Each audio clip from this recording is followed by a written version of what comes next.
कि आज मुरारी बापू ने हम लोगों को आमंत्रण दिया है आशीर्वाद के रूप में। हम लोग हास्य और व्यंग्य की रचनाएं ज़्यादा पढ़ते हैं, मैं, शैल और श्याम। मैंने भी हास्य रस में भी लिखा है, लेकिन दूसरे रसों में भी लिखा है।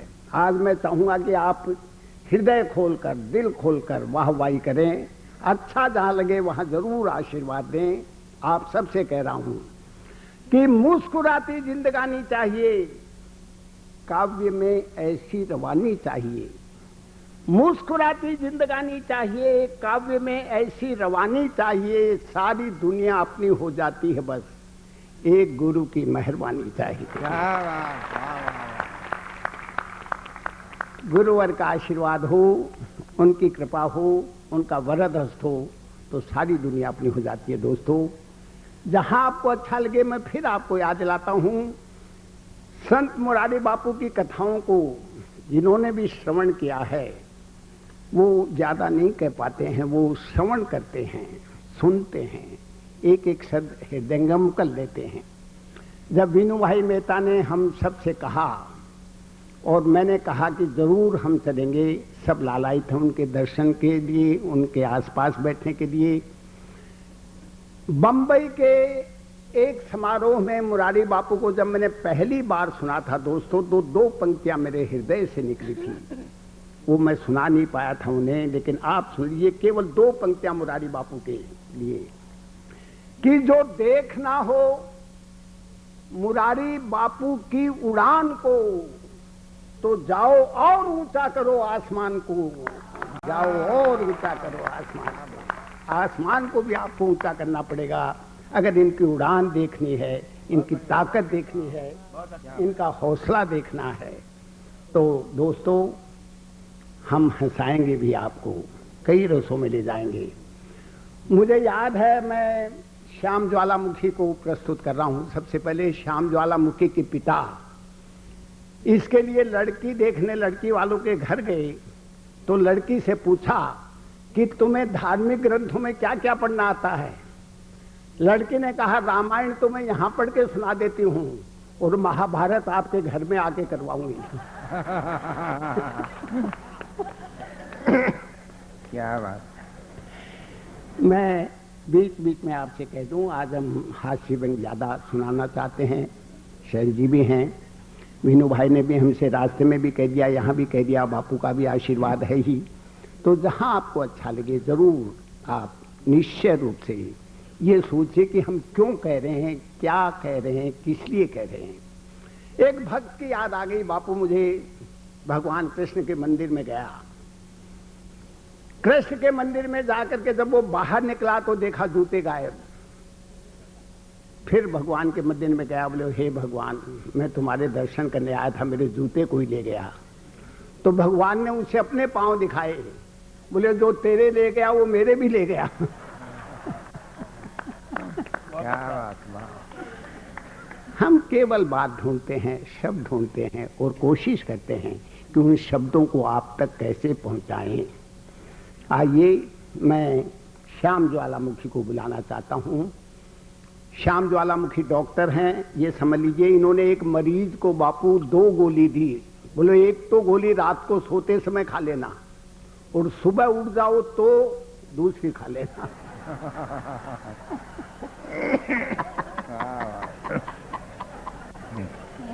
आ रहे हैं श्याम ज्वालामुखी। श्याम ज्वालामुखी ने अपने को माध्यम बनाकर जो आसपास बातें बिखरी रहती हैं उन्हें समेट कर कहना, यही कवि की चतुराई होती है।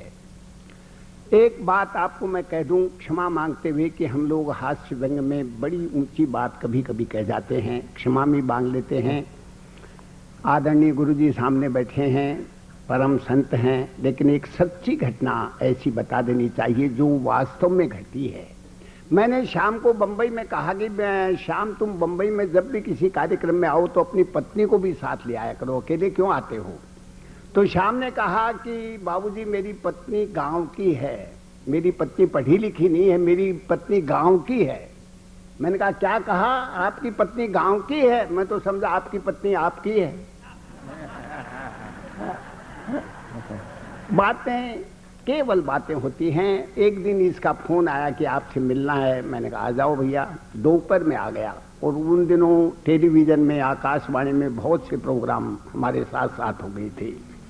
दोपहर में मुझसे मिलने आ गया भाईंदर से सीपी टैंक, और मैंने देखा कि हाफ पैंट पहने हुए था। मैंने कहा श्याम, तुमको बहुत से लोग जानते हैं, टीवी में देख चुके हैं, प्रोग्रामों में सुन चुके हैं, तुम हाफ पैंट पहन के आए हो और बाजार में से आए हो, बात क्या है?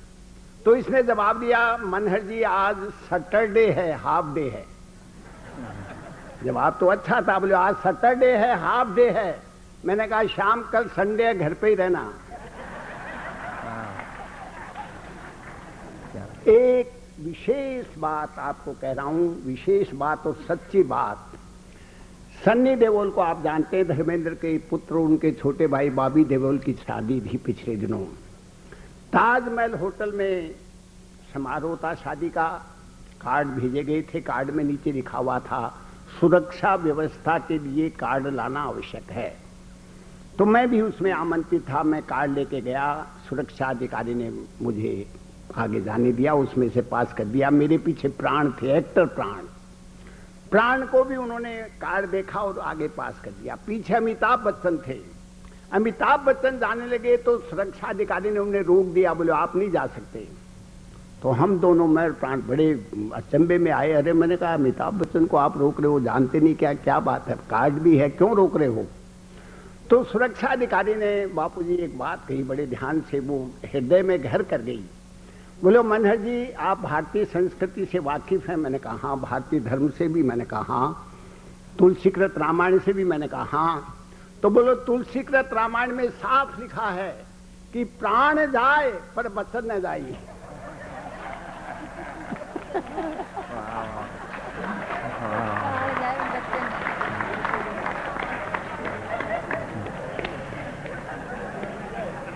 कहाँ से बात उठी थी कहाँ तक जा पहुंची। बहुत सी बातें ऐसी है, कहीं से उठती है कहाँ तक जा पहुंचती है। और आइए इस कार्यक्रम में एक विशेष अभिरुचि में के साथ संपन्नता के साथ शब्द की अलौकिकता, इन सब को अगर आपको देखना है, मैं जानता हूँ वो मुरारी बापू के लिए माया जी जरूर कुछ कहेंगी। उनके पहले मैं भी जरा अपनी ओर से अपनी भावना समर्पित कर रहा हूँ बापू जी को कि मोती जैसी शुभ्रता और ज्योति जैसा ओज, मोती जैसी शुभ्रता, ज्योति जैसा ओज, बापू के सानिध्य में खिलते हृदय सरोज। बापू के सानिध्य में खिलते हृदय सरोज, जो भी सुनते आपसे मिले खूब आनंद, वाल्मीकि के श्लोक हो या तुलसी के छंद। जो भी सुनते आपसे मिले खूब आनंद। जो भी सुनते हैं, मैं जानता हूँ मेरी तरह आप लोग भी उतने ही कृतकृत्य होंगे जितने मैं हूँ, जितना हम सब हैं।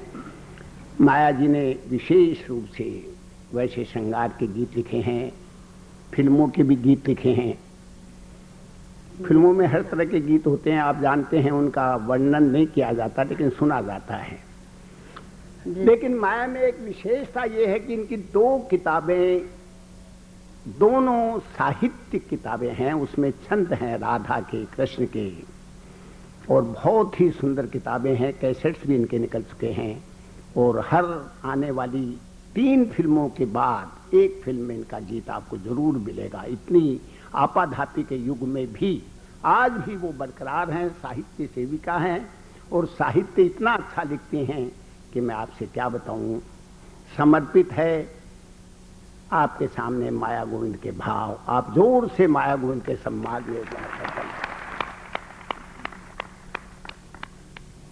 वीनू भाई यहाँ लाए हैं। वीनू जी की बात मानिए, और अगर इनकी बात नहीं मानेंगे तो वापिस नहीं पहुंचाएंगे। खैर वो जैसा कह रहे हैं वैसा ही होगा। मैं जानता हूं लेकिन मीनू भाई एक बात मेरे मन में बहुत सी बातें आ जाती है। मुझे याद है अमेरिका में एक आदमी ज्यादा बोलता गया तो ऑडियंस में से एक आदमी ने पिस्तौल निकाल ली। तो उस आदमी ने कहा क्या बात है, क्या आप मुझे शूट करेंगे? बोलो नहीं साहब, आप तुम्हारे मेहमान हैं, आप तो बोलते जाइए, मैं तो उस आदमी को ढूंढ रहा हूं जो आपको यहाँ लेकर आया है। हमें यहाँ वीनू भाई मेहता लेके आए हैं, आपकी जानकारी के लिए कहता हूँ। लेकिन माया जी से प्रार्थना है, मैं प्रार्थना कर रहा हूं कि बहुत अच्छे गीत सुनाती हैं, कभी कभी इतने अच्छे गीत सुनाती हैं कि चिनगारियों में हुस्न नजर आ गया इसे, चिनगारियों में हुस्न नजर आ गया इसे, पत्थर तराशने का हुनर आ गया इसे। पत्थर तराश कर जो हुनर बनता है वो कभी कभी इन गीतों में आ जाता है। मैं माया जी से निवेदन करता हूं कि एक गीत और है जो ब्रज भाषा के। इनका मन है मंदिर के आंगन सा साफ सुथरा, इनका मन है मंदिर के आंगन सा साफ सुथरा, और बोल ऐसे जैसे कोई बांसुरी बजाए। है एक गीत गंगा और एक गीत जमुना, जिसे देखना हो संगम जरा तालियां बजाए।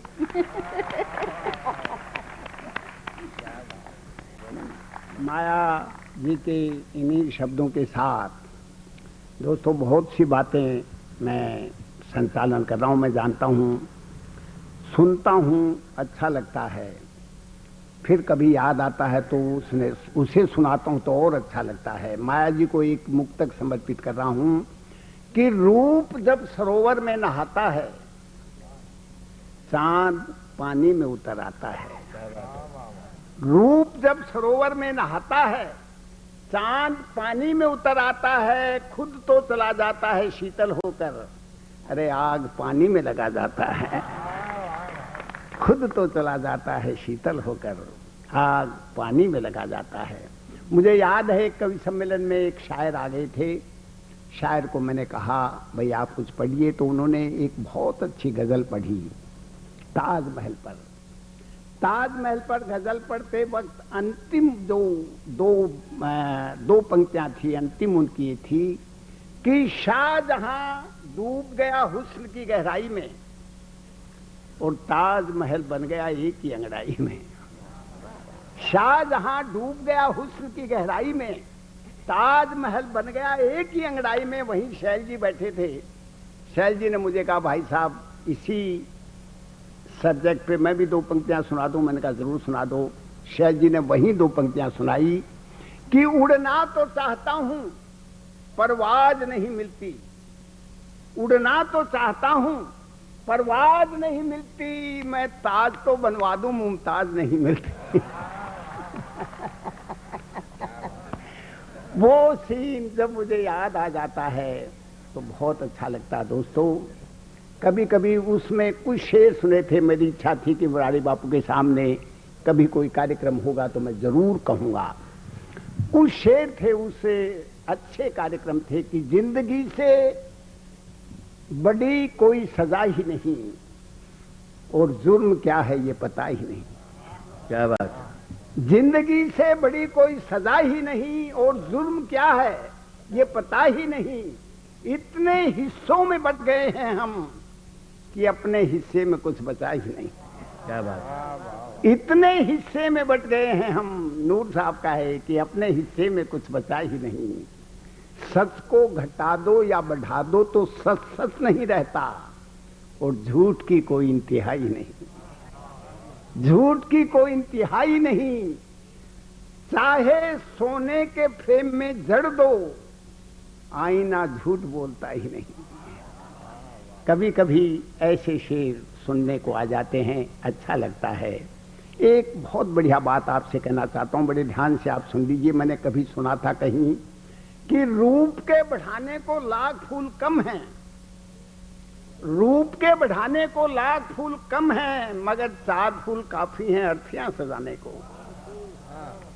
रूप के बढ़ाने को लाख फूल कम हैं, मगर 4 फूल काफी हैं अर्थियां सजाने को, याद भूल जाने को एक उम्र कम है, मगर एक भूल काफी है उम्र भर रुलाने को। एक भूल काफी है उम्र भर रुलाने को। कभी कभी आदमी अगर वो भूल न करे तो अच्छा है, संतों का प्रवचन सुने, भक्तों की महिमा सुने तो शायद भूल न करे। बापू के सामने मैं कह रहा हूं कि आसमान से देवता जो उतारे जाएं, आसमान से देवता जो उतारे जाएं, वो भी इस दौर में सच बोले तो मारे जाएं।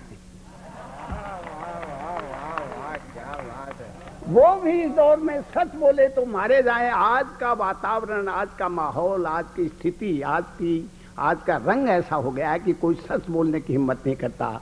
अगर कोई सच बोलने की हिम्मत कर सकता है तो वो संत होगा, भक्त प्रवर होगा, कवि होगा, लेखक होगा, गायक होगा।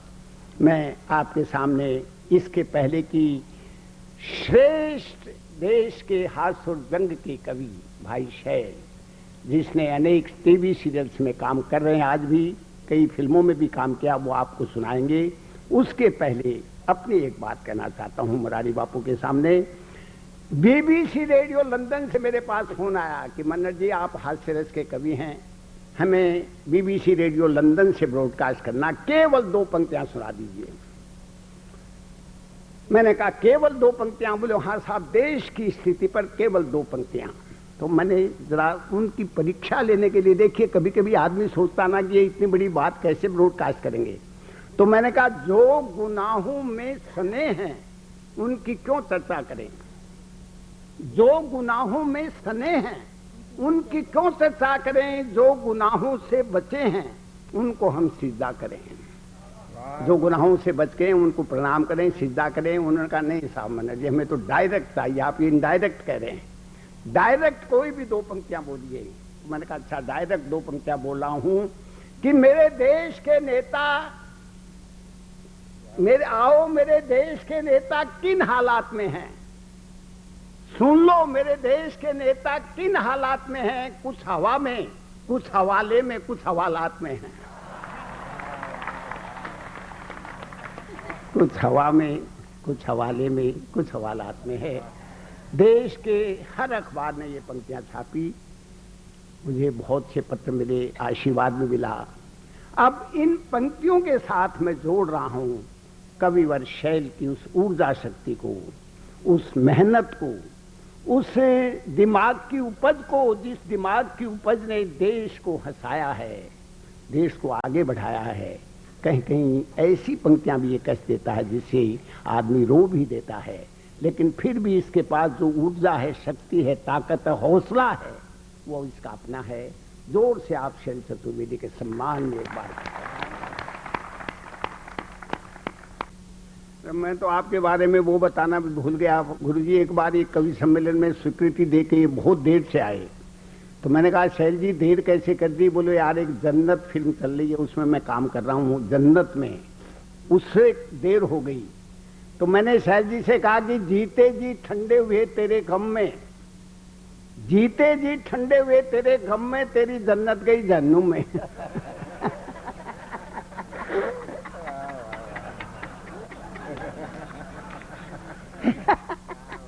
मैं तो हर बात पे इतना ही आनंद लेता हूँ, और एक कविता को मैं अगर 100 बार सुनता हूँ तो भी मुझे ऐसा लगता है जैसे कोई प्रवचन सुन रहा हूँ, कथा सुन रहा हूँ, आनंदित हो जाता हूँ। मैंने अनेक ऐसे लोगों को देखा है जो जब बापू अपनी कथा सुनाते हैं वो कितनी बार सुन चुके होते हैं, लेकिन उन्हें आनंद मिलता है, हृदय गदगद हो जाता है। मैं कुछ सच्ची बातें आपके सामने कहना चाहता हूँ। कविता में भावना भी होती है, कविता में कल्पना भी होती है। मैं एक बार शैल जी के घर गया तो शैल जी अपनी पत्नी से कह रहे थे, वो बाहर जा रही थी। बोले कहाँ जा रही हो? तो शैल जी की पत्नी ने कहा मैं पड़ोसी के यहाँ जा रही हूँ, पड़ोसन के यहाँ जा रही हूँ। तो शैल जी ने कहा कल तो झगड़ा करके आई थी, आज फिर जा रही हो? इनकी पत्नी ने कहा कल सेमीफाइनल था, आज फाइनल है।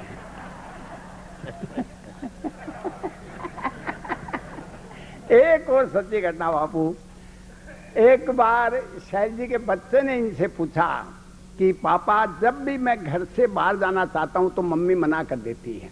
अच्छा। कहती तुम बच्चे हो। तो मैं इतना बड़ा कब हो जाऊंगा जब मम्मी से बिना पूछे घर से बाहर जाऊंगा? तो शैल जी ने कहा बेटा इतना बड़ा तो मैं भी नहीं हुआ हूं।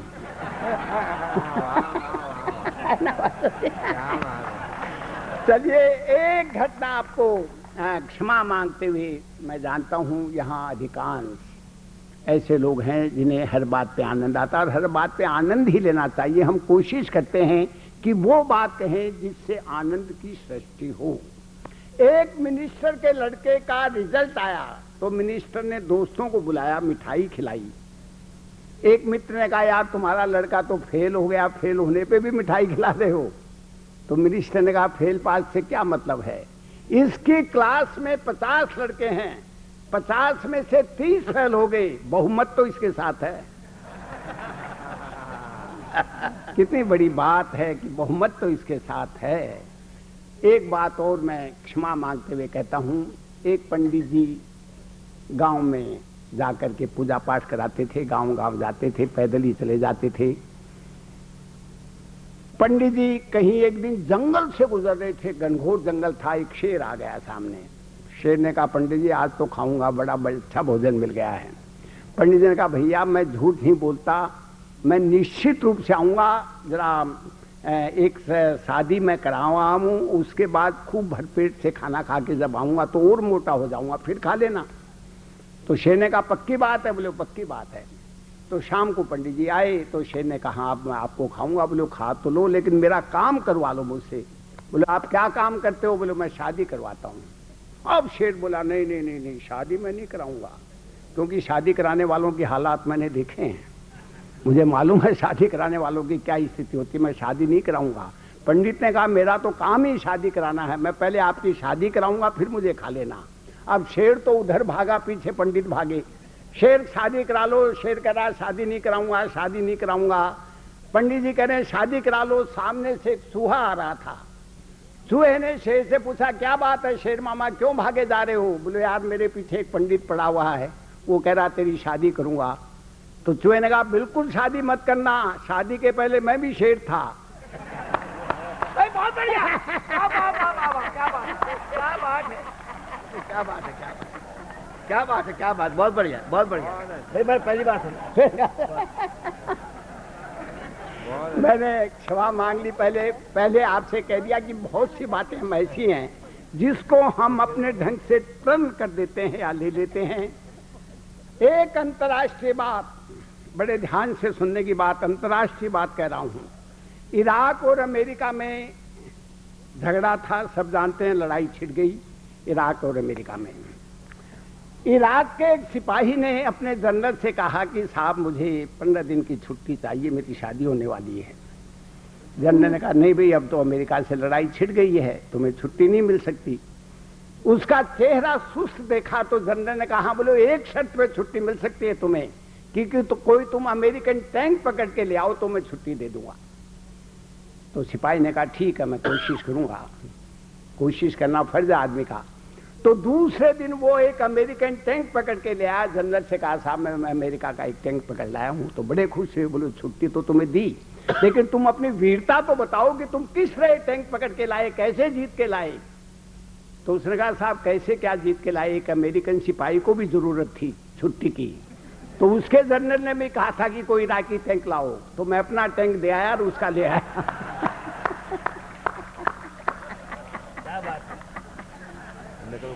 मैंने आपसे कहा कुछ इधर चल दिए, कुछ उधर चल दिए, जिसके जोजी में आया उधर चल दिए। कुछ इधर चल दिए, कुछ उधर चल दिए, जिसके जोजी में आया उधर चल दिए। राह दुश्वार तो थी मगर दोस्तों रास्ता बन गया, हम जिधर चल दिए। हम जिधर भी चल देते हैं रास्ता बन जाता है, और यही हमारे लिए खुशी की बात है। तो अब गवर्नर को मैं कैसे कहूँगी साहब हम कवियों को चाय पिलाइए। तो मैंने श्री प्रकाश जी से एक दिन कहा कि गवर्नर साहब से कहा कि तुलसीदास जी ने स्वर्ग से एक दोहा लिख के भेजा है। तो हंसे, बोले अच्छा स्वर्ग से दोहा लिख के भेजा? मैंने कहा हाँ। बोले क्या? तो मैंने पढ़ा ऐसे ही कागज देके कि जग की सब संपत्ति मिले, सब साधन मिल जाए, जग की सब संपत्ति मिले, सब साधन मिल जाए, तुलसी तहां न जाइए जहां फूलकप मिले न चाय। फौरन उन्होंने आदेश दिया कि चाय सबके लिए आई जाए। तो वीनू भाई की भी इच्छा है चाय, आप यहाँ चाय पान हम लोग कर लें, आप भी कर लें, शायद सबके लिए है, हमारे लिए, सबके लिए। अच्छा, हमारे लिए है तो हम पी लें, तो आप भी समझ लेना आपने पी ली। उसमें क्या बड़ी बात है। हमारी जिंदगी की शान की एक आन है औरत, जो पूछो गौर से हर मर्द का ईमान है औरत। ये सोती है तो ये सोती है तो सातों आसमां को नींद आती है, ये जगती है तो कुल सोई हुई दुनिया जगाती है। अगर नारी जाग जाए, औरत जाग जाए, सारी दुनिया जाग जाती है। इसी बात को एक हिंदी कवि ने अपने ढंग से कहा है, बड़े ध्यान से सुनिए। इसी बात को देखिए, अपने ढंग से कहा, आसमान पुरुषों का प्रतीक, धरती नारी की प्रतीक। तो आकाश धरा से एक रात बोला यह, तेरे माथे पर बोझ बहुत रहता है। आकाश धरा से एक रात बोला यह, तेरे माथे पर बोझ बहुत रहता है। धरती बोली तू रो देता पल पल में, सामर्थ्यवान ही सब सुख दुख सहता है। सामर्थ्यवान हो तो वो सारे सुख दुख दोनों सह लेता है। ये बहुत सी बातें हैं जो हम कह देते हैं, आपस में बांट भी लेते हैं। खुशियां मिली तो उनको जमाने में बांट दी। भाई सुनो शैल, खुशियां मिली तो उनको जमाने में बांट दी। खुशियां बांटने जा रहे हो? वही जा रहा, उसी में जा रहा था भाई साहब, वो खुशी बांटना ही है भाई। बापू एक कभी कभी गलती तो नहीं करता, मैं जानता हूँ गलती करना बहुत मुश्किल काम है और करना भी नहीं चाहिए। एक महिला संगीत की बड़ी शौकीन थी और अपने एक बच्चे को, छोटे बच्चे को लेकर संगीत के समारोह में चली गई। अब संगीत के समारोह में चली गई तो बच्चा छोटा 7-8 साल का मम्मी से बोला, मम्मी सुसु, मम्मी सुसु। महत चुप रहे, बड़ा अच्छा वो हो रहा है, बड़ा अच्छा संगीत हो रहा, चुप रहे। चुप बैठा दिया उसे। अब थोड़ी देर में फिर बच्चे से रहा नहीं गया, उसने फिर कहा मम्मी सुसु, मम्मी सुसु। बोले चुप रहे। पड़ोस में एक आदमी बैठा था, उसने कहा चल बेटे मैं करा लाऊं। तो बड़ी खुश हुई, वो आदमी उसे ले गया, सुसु करा के दोनों वहीं बैठ गए। 5 मिनट के बाद इंटरवल हो गया। इंटरवल होते ही उस महिला ने अपने बच्चे से कहा, छोटे बच्चे से, कि अंकल को थैंक्स दो।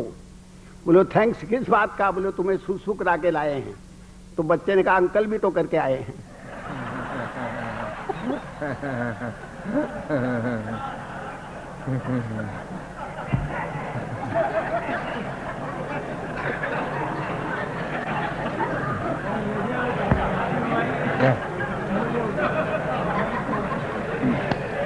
कभी कभी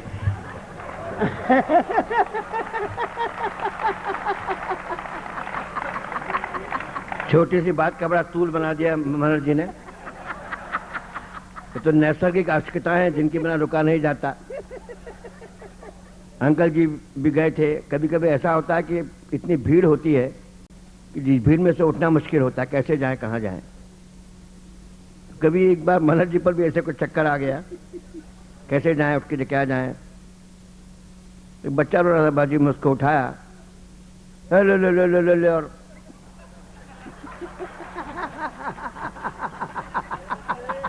सब लोग समझे कि बच्चे ने। ऐसा भी मौका मैं मनोहर जी को जवाब नहीं देता, इसलिए नहीं देता कि एक बार जवाब दे दूंगा, दोबारा क्या दूंगा। ये इतने हाजिर जवाब हैं।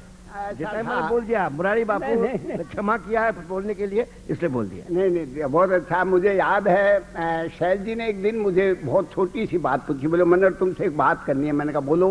बोले यार बाजार से मैं साबुन लाया और मेरा कुर्ता और पजामा धोया तो सिकुड़ गए। कुर्ता और पजामा मैंने धोया साबुन से तो सिकुड़ गए, अब मैं क्या करूं? मैंने कहा ऐसा करो शैल जी, उसी साबुन से तुम भी नहा लो।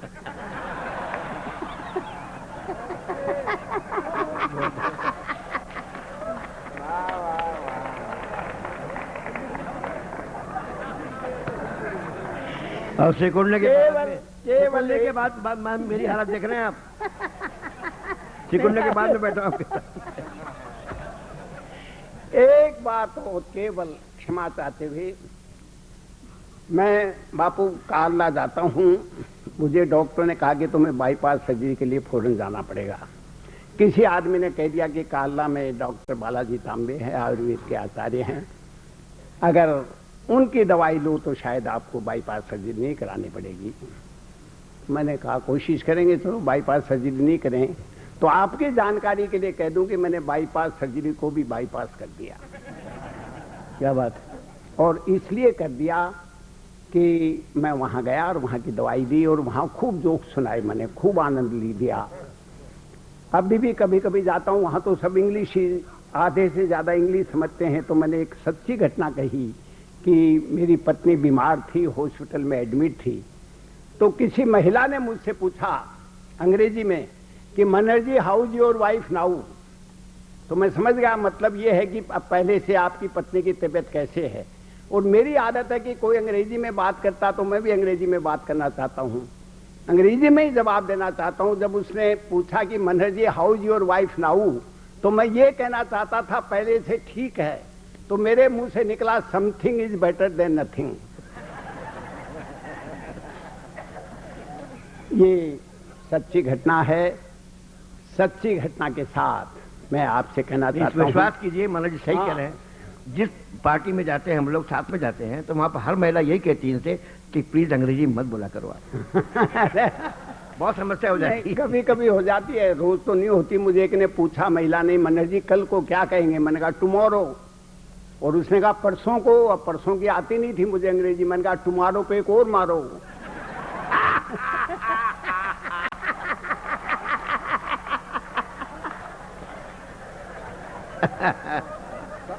तो बाबू जी, मुझे एक बार लोनावला से मैं कालना जाना चाहता था, तो लोनावला स्टेशन पे मैं उतरा। ऑटो रिक्शा वाले से कहा कि कालना चलना है, क्या लोगे? तो कालना का 30-35 रुपया लगता था, लेकिन मुझे नया सा देख के ऑटो रिक्शा वाले ने कहा 50 रुपए लूंगा। मैंने कहा 50 रुपए कौन देगा? शब्द देखिए, मैंने कहा 50 रुपए कौन देगा, मैं तो 30 रुपए दूंगा। तो ऑटो रिक्शा वाले ने कहा 30 रुपए में कौन ले जाएगा? मैंने कहा तुम बैठो पीछे, मैं ले चलता हूं।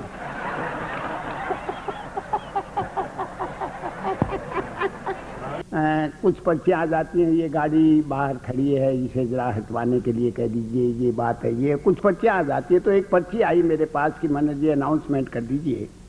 तो मैंने अनाउंसमेंट किया कि एक आदमी का नाम लिखा हुआ था, ये आदमी जहां भी हो फौरन घर चले जाएं।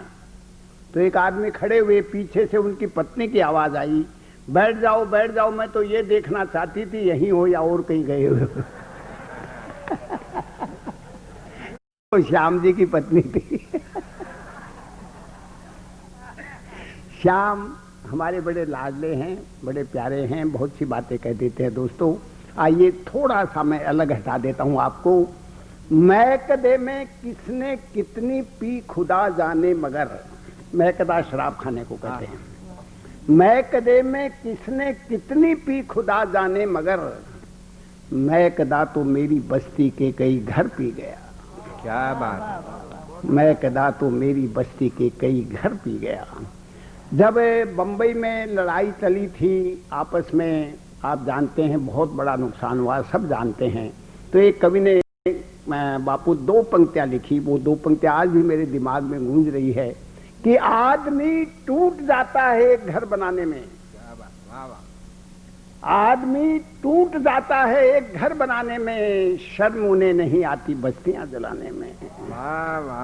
आदमी टूट जाता है एक घर बनाने में, शर्म उन्हें नहीं आती बस्तियां जलाने में। ये ऐसी बातें होती हैं।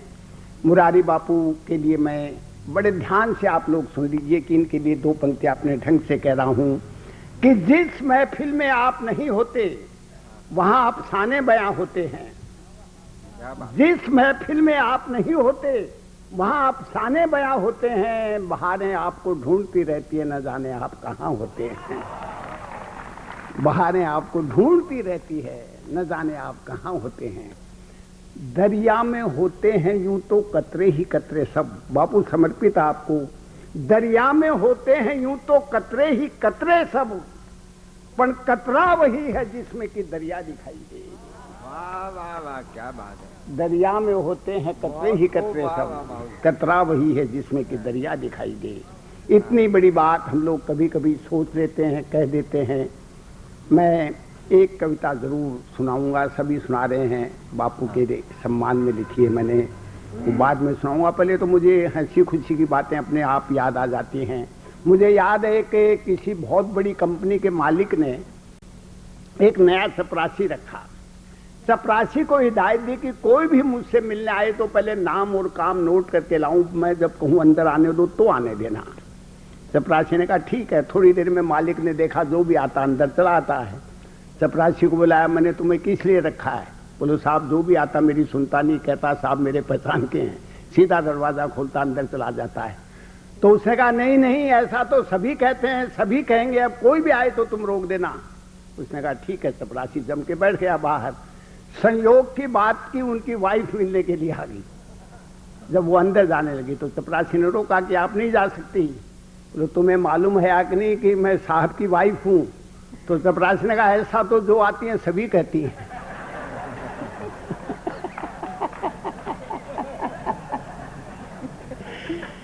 बहुत सी बातें हैं दोस्तों, लेकिन चूंकि हमें जो समय दिया गया, खामोश समंदर में एक लहर उठाना है। वाह वाह वाह, क्या बात है। खामोश समंदर में एक लहर उठाना है, सदियों की कहानी को। बापू के लिए तो कहा जा सकता कि सदियों की कहानी को हफ्तों में सुनाना है, और हम कह रहे हैं कि सदियों की कहानी को घंटों में सुनाना है। तो कितनी बड़ी बातें हम कितनी देर तक कर सकते हैं, करते हैं, कहते हैं, सुनते हैं, गुनते हैं। आइए आपके सामने आ रही हैं श्रीमती माया गोविंद। जोर से एक बार संचालन इनके। आपकी जानकारी के लिए कह दूं, केवल 40 मिनट और कवि सम्मेलन चलेगा। मुझे याद है एक आदमी रोज सुबह 9 बजे टेलीफोन ऑपरेटर से बापू पूछता था कि कितने बजे हैं? टेलीफोन ऑपरेटर कहती 9 बजे हैं। एक दिन टेलीफोन ऑपरेटर ने कहा रोज आप 9 बजे पूछते हैं मुझे और मैं टाइम बताती हूँ 9 बजे हैं, ये मिल का भोंपू क्यों नहीं सुन लेते जो रोज 9 बजे बजता है? तो उस आदमी ने कहा आपसे टाइम पूछकर मैं ही तो बजाता हूँ ये।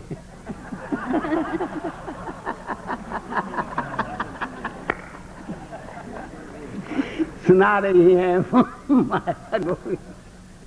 भाई तुम्हारे समर्पित कर रहा हूँ। जिंदगी हम तुझे यहाँ तक तो निभा लाए हैं, जिंदगी हम तुम्हें यहाँ तक तो निभा लाए हैं, अब कोई ठेस लगेगी तो बिखर जाएंगे। अब कोई ठेस लगेगी तो बिखर जाएंगे। और अगर मैं सच कह रहा हूँ, मैंने बहुत शेर सुने हैं, सुनता रहता हूँ, कभी कभी सोचता हूँ कि क्या शेर किस रूप में कहा गया कि छलक कर आंसू पर सुनो माया, छलक कर अश्क जो आए उन्हें रोका है पलकों ने, छलक कर अश्क जो आए उन्हें रोका है पलकों में, ताज्जुब है कि हमने बाल से दरिया को बांधा है। वाह वाह वाह वाह वाह। ताज्जुब है कि हमने बाल से दरिया को बांधा है। आंसुओं को पी जाना बहुत बड़ी बात है, और कभी लोग कभी कभी आंसुओं को पी जाते हैं। खुशियां मिली तो उनको जमाने में बांट दी, और गम मिला तो अपने ही घर लेके आ गया। सुनाओ माया। गजल एक सुना रही हूँ।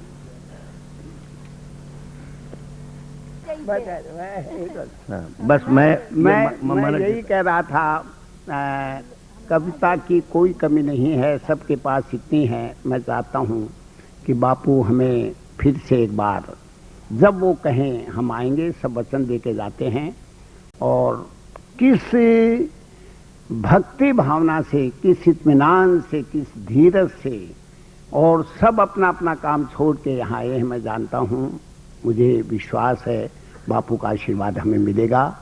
जिस दिन से चले हैं, जिस दिन से चला हूँ मेरी मंजिल पे नजर है, आंखों ने कभी मील का पत्थर नहीं देखा, आंखों ने कभी मील का पत्थर नहीं देखा। जिस दिन से चला हूँ मेरी मंजिल पे नजर है, तो मंजिल पे नजर थी हमारी, हम मंजिल तक आए हैं। तो मेरी प्रार्थना है, कविता में प्रार्थना कर रहा हूँ आदरणीय बापू से बड़े ध्यान से सुन ले, कविता में प्रार्थना कि मौसम जब अपने तेवर बदला करता है, कुछ गल जाते, कुछ ढल जाते, कुछ बह जाते। मौसम जब अपने तेवर बदला करता है, कुछ गल जाते, कुछ ढल जाते, कुछ बह जाते, लेकिन होते कुछ लोग यहाँ इस धरती पर, वर्षा तूफान सभी अविचल हो सह जाते। इनसे भी बढ़कर होते हैं कुछ संत यहाँ, जिनके तेवर पर मौसम बदला करता है। इनसे भी बढ़कर होते हैं कुछ संत यहाँ, जिनके तेवर पर मौसम बदला करता है। मुस्काने तो ऋतुराज विहसता है भू पर, चलते हैं तो लगता जो जीवन चलता है। और हृदय उदधि, उदधि कहते हैं समुद्र को, हृदय उदधि में बसा हुआ है राम नाम का टापू। हृदय उदधि में बसा हुआ है राम नाम का टापू। हम सबको आशीर्वाद दें संत